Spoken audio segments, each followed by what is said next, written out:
ANM ನ್ಯೂಸ್ಗೆ ಸ್ವಾಗತ.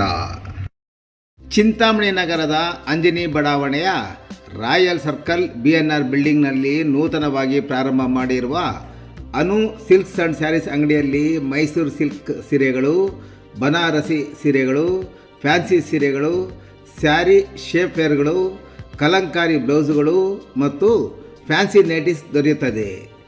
ನೇಕಾರರಿಂದ ನೇರ ಮಾರಾಟ ಮಾಡುತ್ತಿದ್ದು ಪ್ರಾರಂಭೋತ್ಸವದ ಪ್ರಯುಕ್ತ 10% ಡಿಸ್ಕೌಂಟ್ ಸಹ ನೀಡಲಾಗುತ್ತದೆ.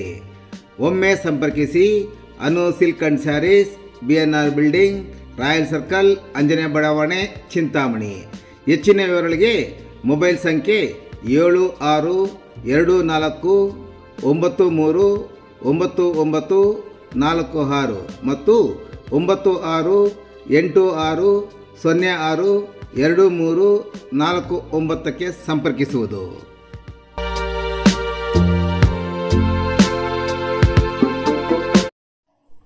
ಕೈಗಾರಿಕೆಯ ಭೂಸ್ವಾಧೀನ ಅಂತಿಮ ಅಧಿಸೂಚನೆಯ ಆದೇಶಕ್ಕೆ ಒತ್ತಾಯಿಸಿ ಜಿಲ್ಲಾಧಿಕಾರಿಗಳ ಕಚೇರಿಯ ಮುಂದೆ ಧರಣಿ ನಿರತ ರೈತರಿಗೆ ಸಾಥ್ ನೀಡಲು ತೆರಳಿದ ಚಿಂತಾಮಣಿಯ ರೈತ ಸಂಘ. ಜಂಗಮಕೋಟೆ ಹೋಬಳಿಯ 13 ಹಳ್ಳಿಗಳ ಭೂ ಸ್ವಾಧೀನದ ಅಂತಿಮ ಅಧಿಸೂಚನೆಯ ಆದೇಶದಂತೆ ತ್ವರಿತಗತಿಯಲ್ಲಿ ದರಪಟ್ಟಿ ನಿಗದಿ ಮಾಡಲು ಒತ್ತಾಯಿಸಿ ಮಾರ್ಚ್ 23ರಿಂದ ಜಿಲ್ಲಾಧಿಕಾರಿಗಳ ಕಚೇರಿ ಮುಂದೆ ಅನಿರ್ದಿಷ್ಟಾವಧಿ ಧರಣಿ ನಡೆಸುತ್ತಿರುವ ರೈತ ಪರ ಹೋರಾಟ ಸಮಿತಿಗೆ ಬೆಂಬಲ ನೀಡಲು ಚಿಂತಾಮಣಿ ರೈತ ಸಂಘದ ಪದಾಧಿಕಾರಿಗಳು ಮತ್ತು ನೂರಾರು ರೈತರು ವಿವಿಧ ವಾಹನಗಳಲ್ಲಿ ಇಂದು ತೆರಳಿದರು. ನಗರದ ಪ್ರವಾಸಿ ಮಂದಿರದಿಂದ ಪ್ರತಿಭಟನಾ ಧರಣಿಗೆ ಹೊರಡುವ ಮುನ್ನ ಮಾತನಾಡಿದ ಚಿಂತಾಮಣಿ ತಾಲೂಕಿನ ರೈತ ಸಂಘದ ಅಧ್ಯಕ್ಷ ಕದರೇಗೌಡ, ಶಿಡ್ಲಘಟ್ಟ ತಾಲೂಕಿನ ಜಂಗಮಕೋಟೆ ಸುತ್ತಮುತ್ತಲು ಸುಮಾರು 2823 ಎಕರೆ ಜಮೀನನ್ನು ಸರ್ಕಾರ ಕೈಗಾರಿಕಾ ಪ್ರದೇಶಕ್ಕೆ ವಶಪಡಿಸಿಕೊಳ್ಳುತ್ತಿದೆ. ಭೂಸ್ವಾಧೀನದ ಅಂತಿಮ ಅಧಿಸೂಚನೆ ಆದೇಶವನ್ನು ತ್ವರಿತಗತಿಯಲ್ಲಿ ಮಾಡುವಂತೆ ಆಗ್ರಹಿಸಿ ಜಿಲ್ಲಾಧಿಕಾರಿಗಳ ಕಚೇರಿ ಮುಂದೆ ಧರಣಿ ಕೂತಿರುವ ನಮ್ಮ ಸಹೋದರಿಗೆ ಬೆಂಬಲ ನೀಡಲು ಹೊರಟಿದ್ದೇವೆ ಎಂದರು. ನಮಗೆ ಕೈಗಾರಿಕೆಗಳು ಬೇಕು, ಅಭಿವೃದ್ಧಿಯೂ ಬೇಕು ಮತ್ತು ರೈತರು ಉಳಿಯಬೇಕು ಎಂದ ಅವರು, ಜಿಲ್ಲಾಧಿಕಾರಿಗಳ ಕಚೇರಿ ಮುಂದೆ ಧರಣಿ ಮಾಡುತ್ತಿರುವ ರೈತ ಸಹೋದರಿಗೆ ಬೆಂಬಲ ವ್ಯಕ್ತಪಡಿಸಲು ಚಿಂತಾಮಣಿ ತಾಲೂಕಿನಿಂದ ಸುಮಾರು 150 ಜನ ರೈತರು ಹೋಗುತ್ತಿದ್ದೇವೆ. ಎಲ್ಲ ಹೋಬಳಿಗಳಿಂದ ರೈತರು ಮಾತನಾಡಿಕೊಂಡು ಹೋಗುತ್ತಿದ್ದೇವೆ ಎಂದು ಅವರು ವಿವರಿಸಿದರು.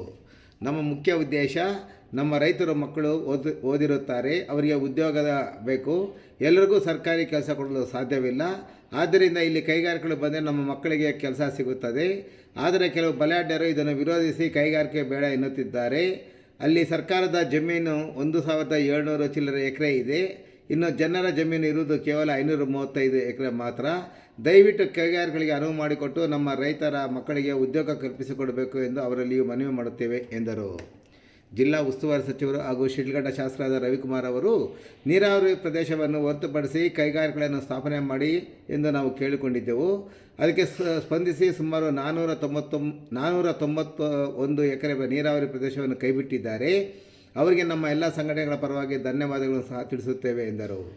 ಈಗ ನಮಗೆ ಕೈಗಾರಿಕೆಗಳು ಆಗಲೇಬೇಕು. ಆದ್ದರಿಂದ ನಾವು ಶಿಡ್ಲಘಟ್ಟ ಸಹೋದರಿಗೆ ಬೆಂಬಲ ನೀಡಲು ಚಿಂತಾಮಣಿ ರೈತ ಸಂಘದ ಪದಾಧಿಕಾರಿಗಳು ಮತ್ತು ರೈತರು ಹೋಗುತ್ತಿರುವುದಾಗಿ ಹೇಳಿದರು. ಈ ಸಂದರ್ಭದಲ್ಲಿ ರೈತ ಸಂಘದ ರಾಜ್ಯಾಧ್ಯಕ್ಷ ರಘುನಾಥ್ ಗೌಡ ಸೇರಿದಂತೆ ಹಲವಾರು ರೈತರು ಉಪಸ್ಥಿತರಿದ್ದರು. ಜಮೀನು ಕಲ್ಕೊಂಡು ಅಂತ ಜಮೀನು ಕೊಡಬೇಡಿ ಅಂತ ಕೊಡಬೇಕು ಅಂತ ನಾವು ಒತ್ತಾಯ ಮಾಡ್ತಾ ಇಲ್ಲ. ಅವ್ರಿಗೆ ಇಷ್ಟ ಇದ್ದರೆ ಕೊಳ್ಳಿ, ಇಲ್ಲ ಅಂತಂದರೆ ಅವ್ರು ಬೇಡ. ಮಿಕ್ಕಿದ್ದಕ್ಕೆ ಪಕ್ಕದಲ್ಲಿ ಕಂಪನಿ ಆದರೆ ಆ ಪಕ್ಕದಲ್ಲಿ ಇರುವಂಥ ಜಮೀನುಗಳಾಗಲಿ, ಆ ಭಾಗದಲ್ಲಿರುವಂಥ ವ್ಯಾಪಾರಸ್ಥರಾಗಲಿ ಸಮಾಜವನ್ನು ಕಟ್ಟಕ್ಕೆ ಬದುಕಕ್ಕೆ ಒಂದು ದಾರಿಯನ್ನು ಆಗುತ್ತೆ. ಆದರೆ ಹಿನ್ನೆಲೆಯಲ್ಲಿ ಯಾರೇ ಆಗಲಿ ನಿಮ್ಮ ಜಮೀನುಗಳು ಕೊಡಬೇಡ್ರಿ. ಯಾವುದೋ ರೈತ ಬೇಕಾಗಿಲ್ಲ ಅದು ಕೊಡಬೇಡ್ರಿ. ಸರ್ಕಾರದಿಂದ ಮಾಡ್ತಾ ಇರುವಂಥ ಕಂಪ್ನಿಗಳಿಗಾಗಲಿ ಒಳ್ಳೆಯದಾಗಲಿ, ಅಲ್ಲಿ ಕಂಪ್ನಿ ಬಂದರೆ ಶಿಡ್ಲಘಟ್ಟಲ್ಲಿ 1 ಕುಂಟೆ 1 ಕೋಟಿ ರೂಪಾಯಿ ಮಾರ್ಬೋದು ಬೇರೆ ರೈತರು. ಈ ರೈತ ಅಂತ ಒಳ್ಳೆ ನಮ್ಗೆ ಬೆಂಗಳೂರಲ್ಲಿ ಯಾವ ರೇಟ್ ಬರ್ತದೆ ಅದಕ್ಕೆ ರೆಟ್ಟೆಂಪು ಬರುವಂಥ ಸಾಧ್ಯತೆ ಇದೆ. ಯಾಕಂದರೆ ಏರ್ಪೋರ್ಟ್ ನಮ್ಗೆ ಹತ್ರ ಇದೆ. ಅಂಥ ಸಂದರ್ಭದಲ್ಲಿ ಇವತ್ತು ಕಂಪ್ನಿ ಬೇಡ ಅನ್ನೋದು ಭಾಳಷ್ಟು ರೈತರಿಗೆ ನೋವಾಗೋದಂಥ ವಿಚಾರ. ಈ ಭಾಗದಲ್ಲಿ ಇರುವಂಥ ರೈತರಿಗೂ ತುಂಬ ಅನುಕೂಲವಾಗುವಂಥ ವಿಚಾರಕ್ಕೆ ಈ ರೀತಿಯನ್ನು ಅವರು ಏನೋ ಒಂದು ವೇಳೆ ಒಂದು ಭಾಗ ಅವ್ರಿಗೇನೋ ಮನಸ್ಸಲ್ಲಿ ಇದ್ದರೆ ಅದನ್ನು ರೈತರು ಕೊಡುವಂಥ ಜಮೀನುಗಳು ಬೇಡ. ಮಿಕ್ಕಿದ್ದಕ್ಕೆ ಯಾರು ರೈತ ಕೊಡ್ತಾನೋ ಆ ಪಾಪ ರೈತರು ಕೊಡಲಿ. ಪಾಪ ಇನ್ನು ಕೆಲವರು ಜಮೀನುಗಳನ್ನು ನಮ್ಮ ಸರ್ಕಾರ ಇಚ್ಚೀಟಿಗೆ ತಗೊಂಡದೇ ಇಲ್ಲ. ಯಾವುದು ಕೆಲವು ಭಾಗದಲ್ಲಿರುವಂಥ ಕೆಲವು ಬಂಧುಗಳು ತಗೊಂಡಿದೆ ಇಲ್ಲ SC/ST ಜಮೀನುಗಳು. ಅವ್ರಿಗೆ ಪಾಪ 1,80,00,000 ಜಮೀನು ಬರ್ತದೆ. ಅಲ್ಲಿ ಕಂಪನಿ ಆಗಿದ್ರೆ ಬಡವ 1,80,00,000 ಒಂದು ಎಕರೆ ಬಂದರೆ ಬೇರೆಯವ್ರು ಮಾಡಿದ್ರು ಒಂದು 20 ಲಕ್ಷ ಕೊಡಲ್ಲ. ಆ ರೈತ ಬದುಕ್ತಾರೆ. ಅನೇಕ ರೈತರು ಬದುಕ್ತಾರಲ್ಲ, ಆ ಬದುಕೋಗಿ ರೈತರಿಗೆ ದಾರಿ ಕೊಡ್ರಿ. ಮಿಕ್ಕಿದ ರೈತರಿಗೆ ಯಾವ್ಯಾರು ಬೇಕಾದ್ರೆ ಕೊಡ್ಬೇಡ್ರಿ, ಹಂಗೆ ಇಟ್ಕೊಡ್ರಿ, ನಾವೇ ಬೇಕು ಕೊಡಬೇಕು ಅಂತಂದು. ಆದರೆ ಕಂಪನಿಗೆ ಅಡ್ಡ ಆಗಲಾಗಲಿ, ಇನ್ನು ಯಾವುದೇ ರೀತಿ ಆಗಲಿ ಉಗ್ರ ಹೋರಾಟವನ್ನು ಮಾಡ್ತೀವಿ.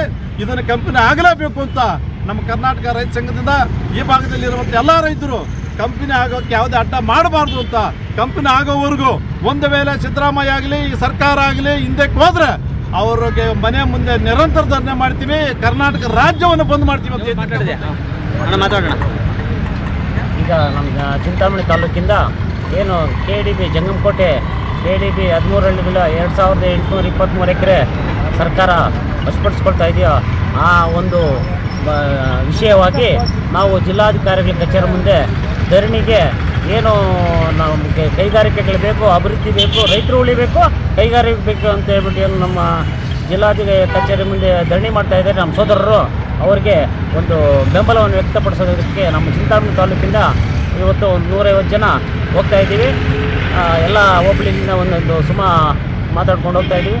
ಹಾಗೆ ಏನಂದರೆ ನಮ್ಮ ರೈತರ ಮಕ್ಕಳು ಓದಿರೋದಕ್ಕೋಸ್ಕರ ಈ ಕಡೆ ರೈತನ ಕೆಲಸನೂ ಬೇಕು, ಉದ್ಯೋಗನೂ ಬೇಕು. ಎಲ್ಲ ಓದಿರೋರಿಗೆ ಸರ್ಕಾರದ ಕೆಲಸನೇ ಕೊಡೋಕ್ಕಾಗೋದಿಲ್ಲ ಸರ್ಕಾರದಿಂದ. ಈಗೇನು ಕಂಪ್ನಿಗಳು ಬಂದು ಕೈಗಾರಿಕೆಗಳು ಬಂದರೆ ಅದರಲ್ಲಿ ಒಂದು ಕೆಲಸ ಮಾಡ್ಕೊಂಡು ಜೀವನ ಮಾಡೋಂಥ ಪರಿಸ್ಥಿತಿ ಬರ್ತಾ ಇದೆ. ಅದಕ್ಕೆ ಕೆಲವರು ಬಲಾಢ್ಯರು ಮಾತ್ರ ಅದನ್ನು ವಿರೋಧ ಮಾಡಿ ಕೈಗಾರಿಕೆಗಳು ಬೇಡ ಅಂತ ಇದ್ದಾರೆ. ಈಗ ಸರ್ಕಾರಿ ಜಮೀನೇ 1,700 ಚಿಲ್ಲರೆ ಎಕರೆ ಇದೆ ಅಲ್ಲಿ. ಇನ್ನು ಜನರದಿರೋದೆಲ್ಲ 535 ಎಕರೆ. ಅದನ್ನು ಬಿಟ್ಟು ದಯವಿಟ್ಟು ಕೈಗಾರಿಕೆಗಳಿಗೆ ಅನುವು ಮಾಡಿಕೊಟ್ಟು ನಮ್ಮ ರೈತರ ಮಕ್ಕಳಿಗೆ ಉದ್ಯೋಗ ಕಲಿಸ್ಬೇಕು ಅಂತ ಅವರಲ್ಲೂ ಕೂಡ ಮನವಿ ಮಾಡ್ತೀವಿ. ಮಾನ್ಯ ನಮ್ಮ ಉಸ್ತುವಾರಿ ಸಚಿವರು ಹಾಗೆ ಶಿಡ್ಲಘಟ್ಟ ಜನಪ್ರಿಯ ಶಾಸಕರಾದ ರವೀಣ್ಣವರು ನಮ್ಮ ರೈತರ ಬೇಡಿಕೆನ ನಾವು ಮೊದಲೇ ಒಂದು ಬೇಡಿಕೆ ಇಟ್ಟಿದ್ವಿ, ನೀರಾವರಿ ಪ್ರದೇಶನ ಹೊರತುಪಡಿಸಿ ಕೈಗಾರಿಕೆ ಸ್ಥಾಪನೆ ಮಾಡಿ ಅಂತ. ಆ ಏನು ನೀರಾವರಿ ಪ್ರದೇಶ 491 ಎಕರೆ ಬಿಟ್ಟಿದ್ದಾರೆ. ಅವರಿಗೆ ನಮ್ಮ ಸಾಮೂಹಿಕ ಸಂಘಟನೆಯಿಂದ ಅವ್ರು ಧನ್ಯವಾದಗಳು ಹೇಳ್ತಾ, ನಮ್ಮ ರೈತರು ಏನು ನೀರಾವರಿ ಬಿಟ್ಕೊಟ್ಟಿದ್ದಾರೋ ಅವ್ರಿಗೆ ಧನ್ಯವಾದ ಹೇಳ್ತೀವಿ. ಆಗಲೇ ಈ ತಕ್ಷಣ ನಮಗೆ ಅವ್ರ ಕೈಗಾರಿಕೆ ಆಗಲೇಬೇಕು. ಆದ್ದರಿಂದ ನಾವು ಚಿಡ್ಲಘಟ್ಟ ಸಹೋದರರಿಗೆ ಬೆಂಬಲವನ್ನು ವ್ಯಕ್ತಪಡಿಸೋದು, ಈ ಬೆಂಬಲ ವ್ಯಕ್ತಪಡಿಸೋದಕ್ಕೆ ಚಿಂತಾಮಣಿ ತಾಲೂಕಿಂದ ಹೋಗ್ತಾ ಇದ್ದೀವಿ.